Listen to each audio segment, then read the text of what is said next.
अनंत T refresh हमी। 17.5 रुपयांची साडी वाटून लोकांना गुलामीकडे नेण्याची व्यवस्था करता असं म्हणत बच्चू कडूंनी नवनीत राणांवरती निशाणा साधलाय।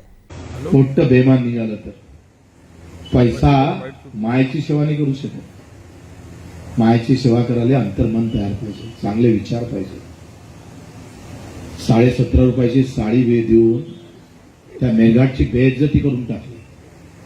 2 कोटीच्या गाडीत फिरायचं, 17.5 रुपयाची साडीमध्ये लोकांना गुलामीकडे नेण्याची व्यवस्था मित्र तोडून टाकावं लागेल, तोडावं लागेल। लाख बलिदान घ्यावं लागलं तरी चालेल। आमचं तर सगळं सुखात होतं, राजकुमारजी आम्ही सुखातच होतोय। फक्त निरोप काय होता, तटस्थ राहा, ना इधर ना उधर।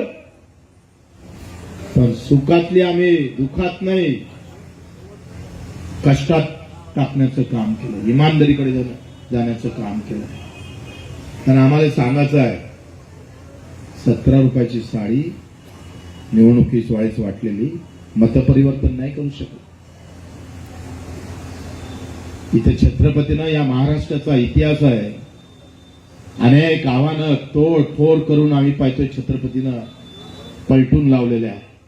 ज्या गाडगेबाबाच्या घरी जो जिल्हा गाडगेबाबाचा आहे, त्या गाडगेबाबाच्या घरात अन्नाचा दाना नव्हता, तर या अमरावतीतल्या गाडगेबाबानं महाराष्ट्राला सेवा धर्म शिकवलेला आहे।